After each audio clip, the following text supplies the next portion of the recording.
Merci d'être au rendez-vous de l'actualité sur Philly Radar. Bienvenue à tous.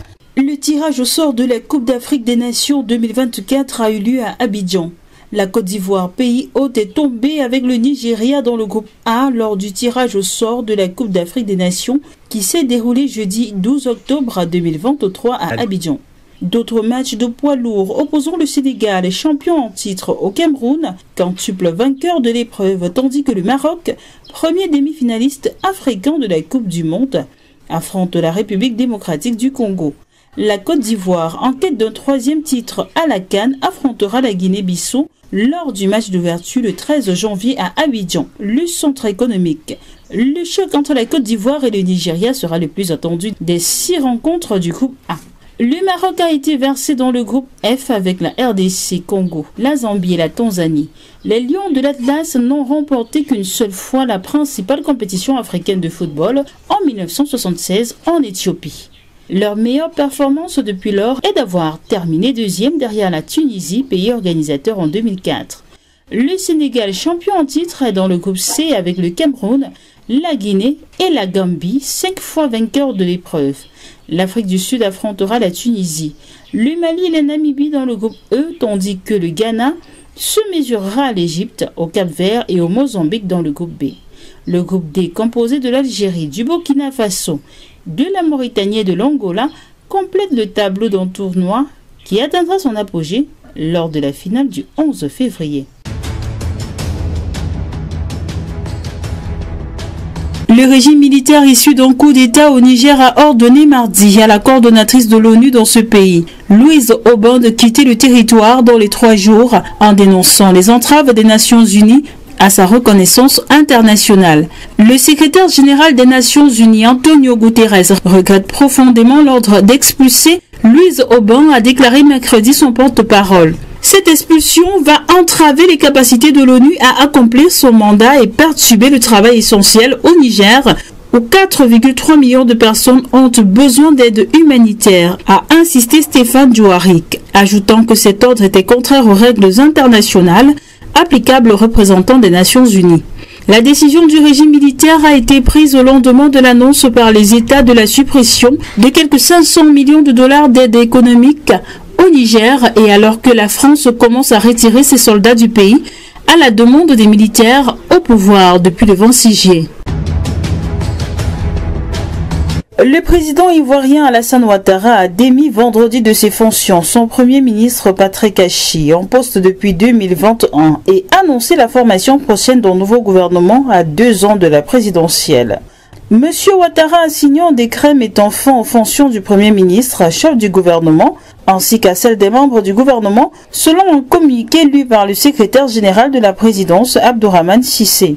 Le chef de l'État ivoirien a exprimé sa gratitude au Premier ministre Patrick Achi et à l'ensemble des membres du gouvernement pour leur engagement au service de la nation au cours de ces dernières années.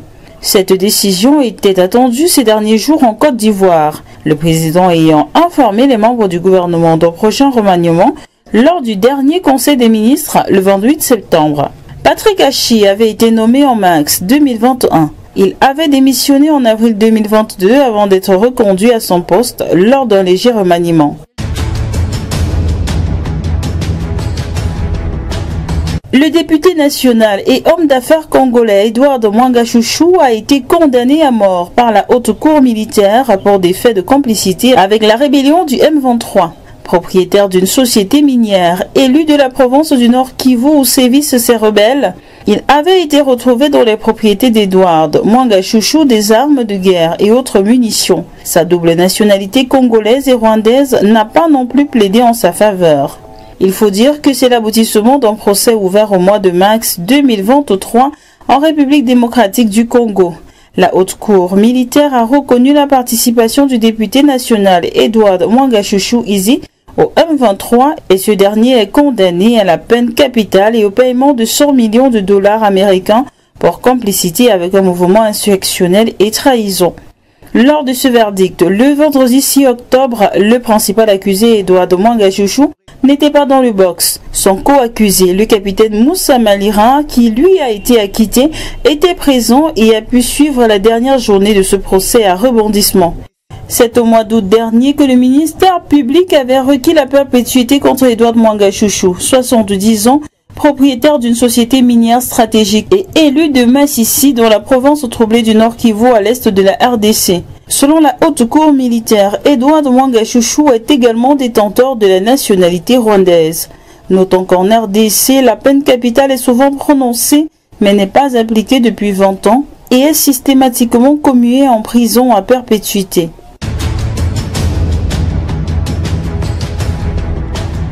Le président égyptien Abdel Fattah al-Sisi a soumis samedi à l'autorité électorale nationale ses documents de nomination en tant que candidat aux élections présidentielles qui se tiendront plus tard dans l'année, a déclaré l'AEN dans un communiqué. La campagne de M. Sisi a soumis plus de 1 130 000 formulaires de soutien de la part de citoyens et 424 formulaires de recommandation de la part de membres de la Chambre des représentants, soutenant sa candidature à un mandat présidentiel selon l'ANE, soit bien plus que les 25 000 soutiens ou les 20 recommandations requises. Monsieur Sisi, 69 ans, a officiellement annoncé lundi sa candidature à la présidence lors du scrutin prévu du 10 au 12 décembre. L'ancien parlementaire Ahmed El Tataoui est largement considéré comme son principal adversaire dans la course à la présidence.